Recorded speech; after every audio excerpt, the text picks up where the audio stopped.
Hello मित्रों, मैं आपके लिए आज ऐसी मोटिवेशनल स्पीच लेके आया हूँ जिसको देखकर आपका जीवन बदल सकता है। तो आप ध्यान से उसे देखें और समझकर हमारे चैनल को लाइक और सब्सक्राइब करें। देख, तेरे को भी दुख है, इसको भी दुख है और मेरे को भी एक छोटा सा दुख है। मेरे वडील ने, बोले तो मेरे बाप ने बहुत मेहनत करके ये घर और गराज बनाया था। बहुत मेहनत किया था मेरे बाप ने। फिर माँ बीमार पड़ी, उसके पीछे बाप को बहुत कर्जा हो गया और कर्जा चुकाते चुकाते मेरा बाप मर गया।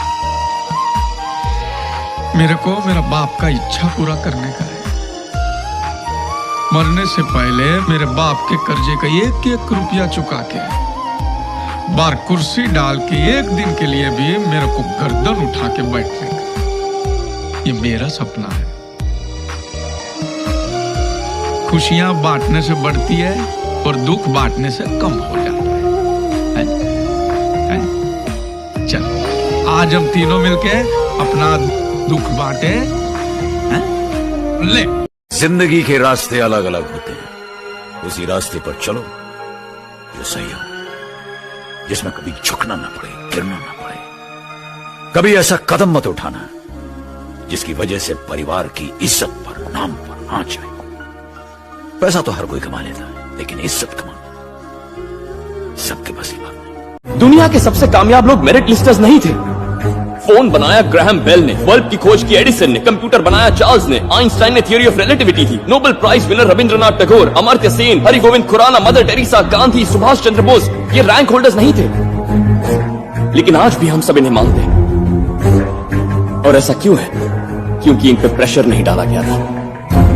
स्टूडेंट्स को ये मत सिखाइए कि एग्जाम में मार्क्स कैसे लाने हैं, उन्हें ये सिखाइए कि वो स्मार्ट कैसे बने। दुनिया तेजी से बदल रही है, लेकिन हमें वही घिसी पिटी पुरानी बातें सिखाई जाती हैं। ऐसा एजुकेशन सिस्टम किस काम का? कॉलेज अगर एक लेबोरेटरी है तो स्टूडेंट्स वो टेस्ट सब्जेक्ट है जिन पर एक्सपेरिमेंट्स किए जाते हैं। स्कूल में जाने वाले बच्चों की पढ़ाई इंटरेस्टिंग बनाने के लिए क्या कुछ नहीं किया जाता। उन्हें पढ़ने का और खेलने का वक्त दिया जाता है, लेकिन क्या कॉलेज में जाने वाले बच्चों को सोचने का भी वक्त मिलता है? इसका जवाब है बिल्कुल नहीं। स्टूडेंट पढ़ाई में इंटरेस्ट कैसे लेगा जब कोई प्रोफेसर रोबोट की तरह आकर बस पढ़ा कर चला जाए? हमें सुधारना है तो पहले आपको बदलना होगा।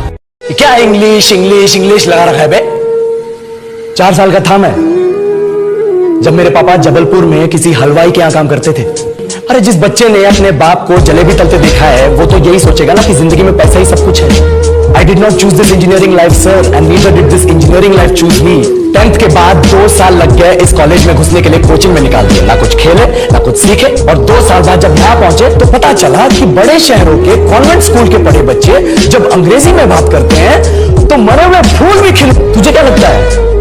मुझे कभी लगा नहीं कि मैं अपनी अंग्रेजी पे काम करूं, अपने पर्सनालिटी पे काम करूं। बहुत लगा। ये चूतिया इंडस वैली सिविलाइजेशन का जो एजुकेशन सिस्टम बिठा के रखे हो, जिसमें हर साल में 10 सब्जेक्ट, हर सब्जेक्ट में theory, practical, viva, lab work, external, internal, majors, minors, assignment. अब इस साल में एक बार कल्चरल फेस्टिवल आता है, एक बार, उसके लिए भी प्रोफेसर से भीख। जंगल का सबसे बड़ा जानवर कभी भी शेर होता ही नहीं है। सबसे बड़ा जानवर कौन होता है? लंबाई में जिराफ, राइट? बड़े में शायद हाथी। सबसे फुर्तीला कौन होता है? चीता। सबसे क्लेवर कौन होता है? लेकिन साला इनमें से कोई राजा नहीं होता ना। तो ये क्वालिटीज चाहिए इन्हें ना रूल करने के लिए। राजा कौन होता है? उसमें ऐसी कोई क्वालिटी नहीं है, ना ऊंचा है, ना भारी है, ना फुर्तीला है, ना क्लेवर है। उसमें एक आदत है जो किसी में नहीं है, उसमें एक अदा है जो किसी में नहीं है, उसमें क्वालिटी है जो किसी में नहीं है। इसका साले का बिलीफ सिस्टम बड़ा गजब है। इससे किसी ने पूछा कि तू राजा क्यों है, तेरे में तो कैसी कोई क्वालिटी नहीं। क्या बोलता है? बोला मुझे लगता है मैं राजा हूं, इसलिए मैं राजा हूं। मुझे लगता है मैं राजा हूं।